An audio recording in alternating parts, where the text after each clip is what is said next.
0時40分、茨城県境町の住宅に母親からの通報が入ったのだ。駆けつけた警官が目にしたのは顔や首を10カ所以上刺され息絶えた父と母の姿だったのだ。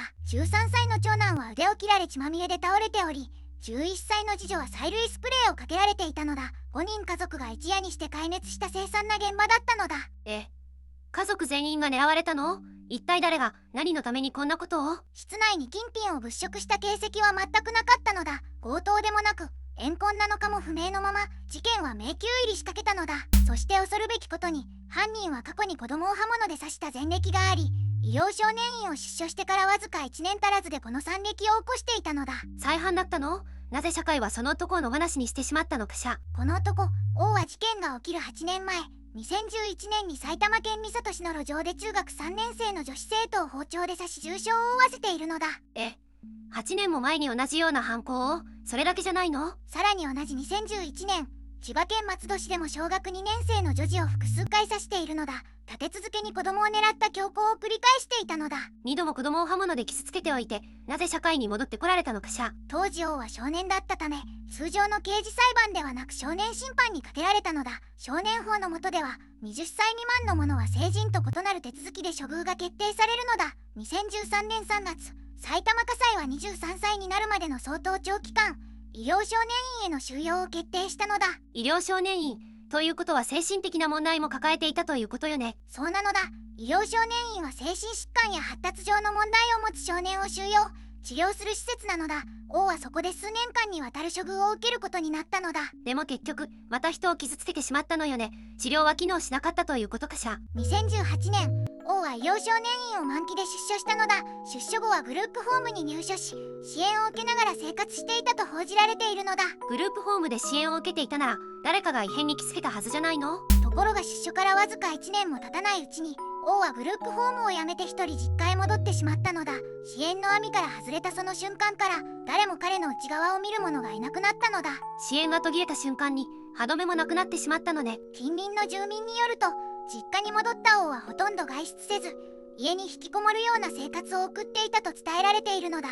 就労もなく社会との接点が極めて乏しい日々だったのだ。孤立した状態で誰ともつながれずにいたということね。そして王と被害者家族との間に接点があったのか、なぜ茨城県境町のその家を選んだのか、動機は現在も依然として不明のまま残されているのだ。動機すらわからないまま家族が命を奪われた遺族の気持ちを思うと胸が引き裂かれるわ。被害者の父 A さんは当時48歳、母 B さんは当時50歳で5人の子供たちを育てながら茨城県境町の住宅で穏やかな日々を送っていたのだ。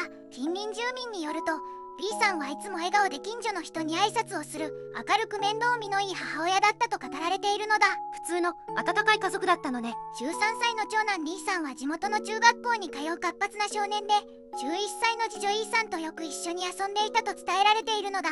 21歳の長女 C さんはその夜自室で過ごしていたのだ。子供たちがいる家にあの夜何者かが踏み込んできたということね。2019年9月23日深夜0時を過ぎた頃、境町若林の住宅は静まり返っていたのだ。家族が眠りについた時間帯に王は何らかの手段でこの住宅に侵入したと報じられているのだ。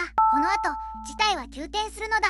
王は凶器となる刃物を手にしたまま暗い室内を進んだのだ。最初に就寝していた父 A さんの元へ向かい、抵抗する間もない状態の父親に刃物を何度も振り下ろしたのだ。報道によると胸部、手、顔など10カ所以上に及ぶ傷が残されており、鋭利な刃物が肺にまで達していたのだ。次に母 B さんも同様に複数箇所を刺され、2人は現場でその命を落としたのだ。続いて長男 D さんが激しく抵抗し、腕などを切られ重傷を負ったのだ。次女 E さんには催涙スプレーのようなものを噴射し、軽傷を負わせたのだ。言葉が出てこないわ。深夜0時40分頃、重傷を負いながらも長男 D さんが警察へ通報し、15分後に堺警察署員が現場に到着したのだ。室内に金品を物色した形跡はなく、怨恨か無差別か動機の手がかりすら残されていなかったのだ。金品目的でもなく動機もわからないなんて本当に恐ろしいわ。現場には王の DNA 型が残されており、茨城県警はそれをデータベースと照合し続けたのだ。事件から約2年後の2021年5月、ついに王が殺人などの容疑で逮捕されたのだ。2年もの時間がかかったのね。その間遺族はどれほど苦しかったかしら。逮捕時王は容疑を否認し、その後黙秘を続けたのだ。鑑定留め置きの結果、刑事責任を問えると判断され、2021年9月に水戸地裁へ起訴されたのだ。黙秘のまま裁判へ、動機も語らずということね。そして2024年、水戸地方裁判所は王に対して死刑判決を言い渡したのだ。被害者家族の命と苦しみに司法が一つの答えを示した瞬間だったのだ。ここからは僕とメタンの見解を話したいのだ。事実だけじゃわからない部分について私たちなりに考えてみるわよ。まず考えたいのは、王の内面がどこから崩れ始めたかということなのだ。2011年に中学生女子を刺した時、王はまだ18歳だったのだ。18歳で、しかも見ず知らずの相手に刃物を向けたので、その時点でもう何かが壊れていたということかしら。僕はこう思うのだ。医療少年院に収容されたにもかかわらず、出所後の王には社会とつながる場所が実質的になかったのだ。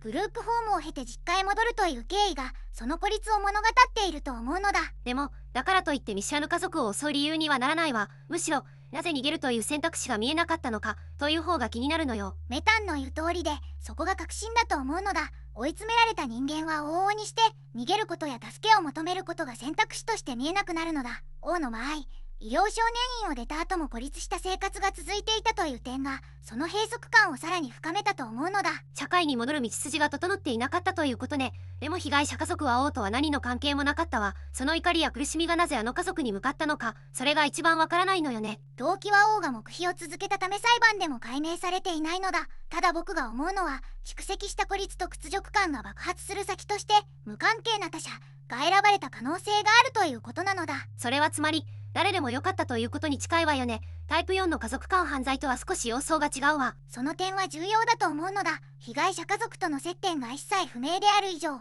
この事件は家族関係のもつれというより、社会から切り離された人間が外へ向けて暴力を爆発させた構造に近いと思うのだ。そう考えると再犯を防げなかった社会の側の問題とも地続きだということになるわね。僕はやっぱり王の内面崩壊の起点は出所後の社会的孤立にあったと思うのだ。支援の網から再びこぼれ落ちた瞬間に次の犯行へのスイッチが入ってしまったと思うのだ。私も同じ見方をしているわ。それがどんな理由であれ、命を奪われた家族には何の責任もなかったという事実だけは忘れてはいけないわ。では次に、周囲がどこで介入できたかという点を考えたいのだ。王は2011年に2件の死傷事件を起こし、医療少年院に収容されていたのだ。つまり危険性はとっくに記録されていたということよね。それなのに出所後の監視体制がなかったということ？そこが最大の問題だと思うのだ。2018年に満期出所した王は一度グループホームに入ったが、1年も経たずに実家に戻っているのだ。その時点で支援の継続が途切れているのだ。グループホームを出た後の追跡調査や定期面談すら機能していなかったということよね。陽性の怠慢と言わざるを得ないわ。もし出所後のケースワーカーが定期的に状態を確認し、実家に戻った段階で再アセスメントをしていれば事件を防げた可能性があると思うのだ。でもそもそも医療観察法の対象外だったとすれば、法律の網自体に穴があったとも言えないかしら。まさにその点が社会構造の革新だと思うのだ。少年院を満期で出た場合、保護観察が終了すれば法的な継続支援の根拠がなくなるのだ。制度の設計上、危険な人物を野放しにする隙間が生まれてしまっているのだ。被害者家族からすれば制度の隙間に命を奪われたと言っても過言ではないわよね。本当に許せないわ。加えて近隣や地域社会のセーフティネットも機能しなかったのだ。王が実家に引きこもっていた数ヶ月間、異変に気づいた近隣住民が相談できる窓口も王に声をかける仕組みも存在しなかったのだ。孤立した人間を地域で早期に発見してつなぎ止める仕組みが日本にはまだ圧倒的に足りていないのよね。暴力の芽は突然生えてくるのではなく、支援が切れた無数の瞬間に少しずつ育っていくのだと思うのだ。行政、医療、地域の3層が同時に機能して初めて再犯を防げると思うのだ。そう考えるとこの事件は個人の凶暴性の問題だけでなく、社会全体の設計の失敗として語り継ぐべきだということになるわね。僕はやっぱりこの事件の本質は出所後に誰もを社会の一員としてつなぎ止めようとしなかった構造的な断絶にあると思うのだ。被害者家族は人と人との間に開いた穴に落ちて命を落としたのだと思うのだ。私も同じ見方をしているわ。制度を変えることが亡くなった方への最低限の誠意だと思うわ。というわけで今回は2019年に茨城県境町で起きた一家襲撃事件と加害者王の過去、裁判の経緯を解説したのだ。どうだったメタン？改めて振り返ると本当に重い事件だったわ。医療少年院を出た後に誰ともつながれなかった王の空白期間があの夜の悲劇に直結していると思うとやりきれない気持ちになるわ。この事件で命を落とした父 A さんと母 B さん、そして深い傷を負った長男リーさんと次女イーさんのことを僕たちは忘れてはいけないと思うのだ。何も悪いことをしていない家族が真夜中に突然奪われた日常は絶対に忘れてはならないわ。ここまで見てくれてありがとうなのだ。チャンネル登録と高評価をしてくれると嬉しいわ。概要欄に再生リストも貼ってあるからぜひ見てほしいのだ。コメント欄ではこの事件についてみんなの意見を聞かせてね。また明日なのだ。